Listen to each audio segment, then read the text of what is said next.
그 사람 참 소신이 있다. 이런 말들을 우리가 흔히 해요. 그것은 그가 가지고 있는 신념, 믿고 있는 바를 아주 뚜렷하게 강한 확신을 가지고 있는 사람을 이야기하는 거죠. 오늘 이 본문에 나오는 사가랴와 엘리사벳은 주변 사람들의 조언보다는 자신들이 갖고 있는 소신대로 그들의 일을 진행하는 것을 보게 됩니다. 왜 누가복음은 이 사가랴와 엘리사벳이 낳은 아이 이름을 짓는 일을 이렇게 비중 있게 소개하고 있는가?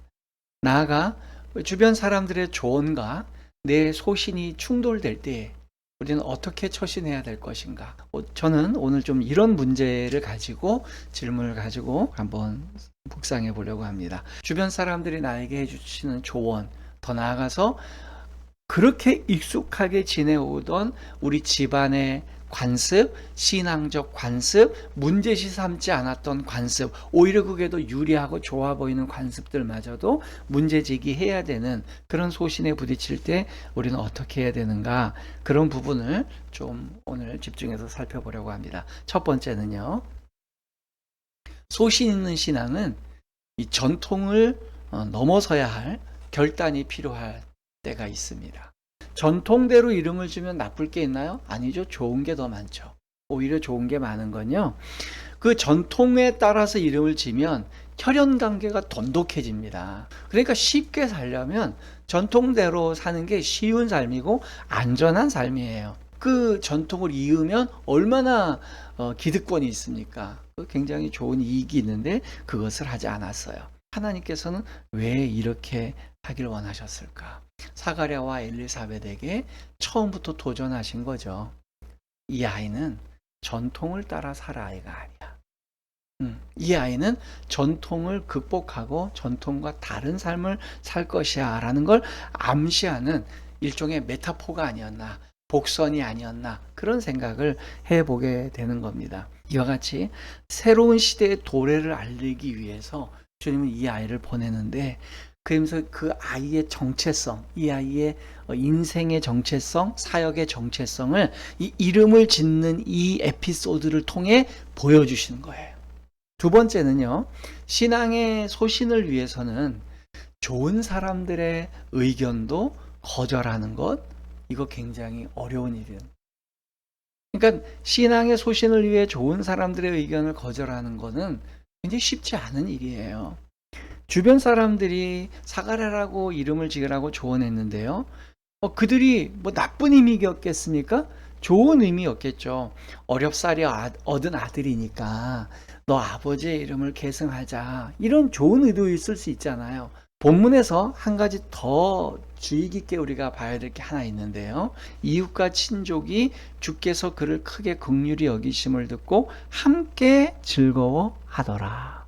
사가랴와 엘리사벳에게 요한의 이름을 사가랴라고 지으세요라고 얘기했던 그 사람들이 무슨 뭐 하나님의 나라를 대적하는 그런 사람들이 아니고요, 이 아이가 출생했을 때 하나님께서 크게 긍휼히 여기심을 보고 함께 즐거워했던 사람들이에요. 그러니까 하나님의 일하심을 함께 즐거워했던 사람들이에요. 진심으로 기뻐해 줬던 사람. 이게 힘든 거예요. 우리가 내 소신을 지키고자 할 때 힘든 건 뭐가 힘든 거냐 하면요, 나와 함께 신앙의 결을 같이 하고 내 편이라고 생각하는 사람, 나를 위해 주는 사람이라고 생각하는 사람들이 내 소신과 어떤 부분에서는 부딪히는 일이 있을 때 그때가 힘든 거예요. 어떤 사람들에게 비난을 당하고 어려움을 당할 때 다들 힘들어하는 부분이 있지만, 내 적이라고 생각하고 내 반대파라고 생각하는 사람들이 나를 비난하는 거에 대해서는 우리는 아무렇지도 않게 얘기할 수 있어요. 뭐 니는 그래 생각해라, 어차피 난 너에 대해서 기대도 안 해. 그러니까 네가 뭐라 그래든 오히려 네가 야유하면 그게 내가 더 영향력 있는 사람이고 큰 사람이라는 뜻이니까 난 좋게 여겨야지, 이건 문제가 안 된다는 거죠. 그런데 나와 함께 기뻐하고 나와 함께 희노애락을 같이 했고 나를 끝까지 지지했던 사람, 저 사람은 나를 지지할 거야, 그랬던 사람이 다른 의견을 낼 때, 정반대의 의견을 낼 때, 하나님의 뜻과 정반대의 이야기를 할 때, 이때가 힘든 거예요. 동의가 되시나요? 이때가 힘든 거예요. 그때 하나님은 진짜 신앙을 보기를 원하시는 거예요. 내 주변 사람들이 내 편이었고 나를 지지해 주는 사람들인데 이렇게 결정하면 그들이 서운할 텐데, 근데도 그것을 결정할 수 있는지를 주님은 보시는 거예요. 그럴 때에 우리는 그 전통과 사람들의 친분을 뛰어넘어서 하나님하고 더 가까워지는, 하나님께 소신 있는 신앙을 드려드릴 수 있는 그런 게 바로 참신앙이 되는 겁니다. 이와 같이 신앙의 소신을 지킨다는 건요, 때로는 내 주변에 나와 같은 마음을 갖고 있던 사람, 나를 지지했던 사람들마저 거절해야 되는 그 단호함이 있어야 된다는 거예요. 그렇기 때문에 쉽지 않은 겁니다. 세 번째입니다. 요한의 삶과 사역이 전통을 계승할 삶이 아니었기 때문이에요. 하나님께서는 요한을 기존의 전통 속에서 편안하게 살고 싶어 할 마음이 1도 없으셨습니다. 하나님께서는 요한이 기존의 전통 속에서 개인적인 안전한 삶을 사는 거 원하지 않았어요. 그나마 그래도 좀 좋은 편안한 게 뭘까? 이게 부모의 마음이잖아요. 그래서 이 이름을 갖고 살면 그래도 좀 편안하대라는 게 우리 부모들의 마음이에요. 근데 하나님의 마음은 자신의 자녀인 하나님의 백성인 요한을 이 땅에 보내면서, 요한아, 너는 이 땅에서 오랫동안 편안하고 안전하게 살 애가 아니야. 너는 그거 하려고 내가 보내는 게 아니라 너는 기존의 전통과 질서와 다른 가치관으로 살길 원해. 새로운 역사를 한번 써보자 라는 의미로 이 아이를 보내신 거죠. 그러니까 하나님은 요한을 통해 혁신을 일으키시는 거예요.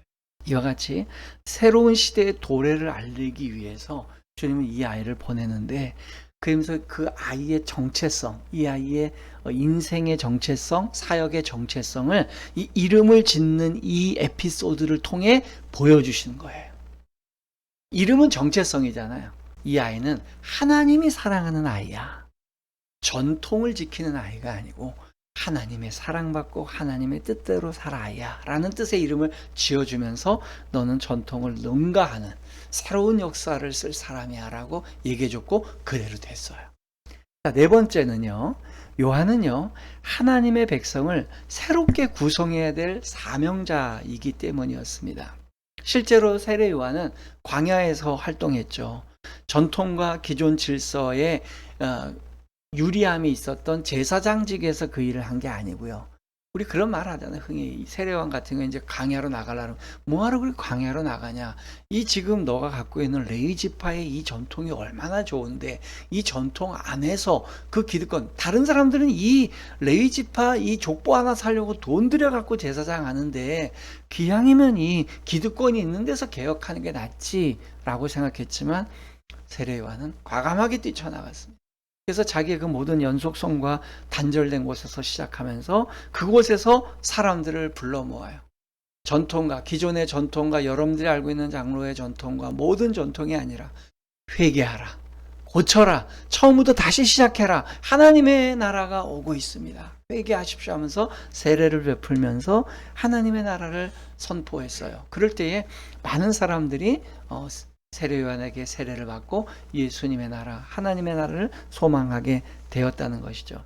물론 사가랴하고 엘리사벳이 훗날 이 요한이 이렇게까지 과격하게 이러한 삶을 살 것이란 건 이 이름 짓는, 깐난하게 이름 짓는 이 순간 예견을 못했을 거라고 저는 생각을 해요.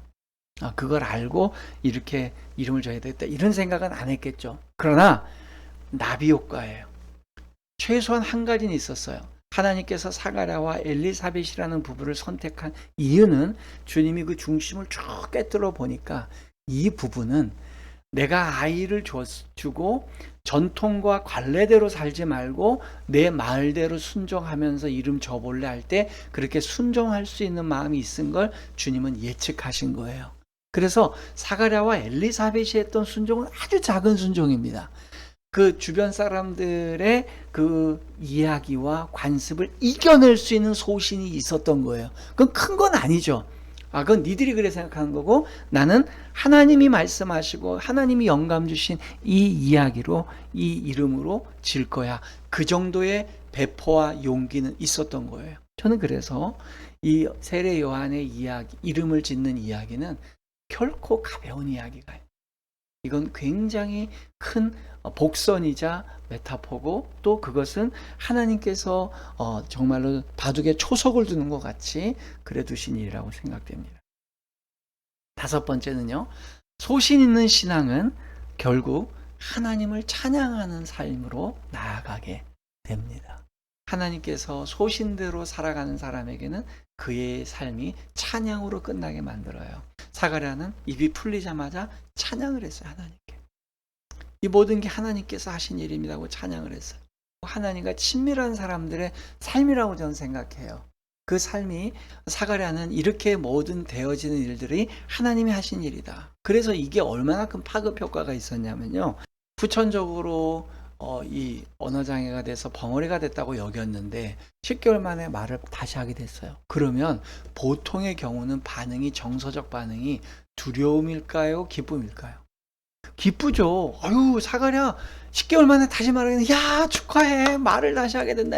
이렇게 되는 게 상식인데 두려워했대요. 이건 뭘 의미할까요? 사가랴가 입이 풀리자마자 하나님을 찬양할 때에 그가 굉장히 보통 사람들이 느끼지 못하는 신앙의 거룩함을 주변 사람들이 본 것 같아요. 하나님과 함께하는 자가 뿜어내는 영적인 권위, 그 하나님과 함께 할 때에 드러나는 그 정말 영향력, 우리가 유추할 수 있는 한 사람이 있죠. 모세가 시내산에 올라갔어요. 그래서 40일 동안 하나님과 함께 동고동락했습니다. 그리고 산 아래 내려왔더니 무서워했어요. 두려워했어요. 제발 얼굴을 가려주십시오. 그래서 심지어 수건을 썼어요, 모세가. 저는 사가랴가 그랬을 것 같아요. 그게 지역 모든 사람들에게 소문이 날 정도로 영향력을 강하게 가게 되었습니다. 마지막 여섯 번째, 소신 있는 신앙을 사는 사람은요, 주의 손이 함께합니다. 정말 이러한 축복이 있으면 얼마나 좋겠는가. 그의 평생에 주의 손이 그와 함께한다. 이건 정말 좋은 것 같아요. 아버지도 엄마도 아니고 여호와 하나님께서 그 아이의 손을 잡고, 아니 그의 영혼과 그의 삶 전체를 잡고 가신다. 정말 부러운 인생이죠. 이 요한은 전통을 어기고 소신껏 이름을 짓게 된 이 아이는요, 주님의 손이 함께 하십니다. 보호하시는 손입니다. 역사하시는 손입니다. 증거하시는 손입니다.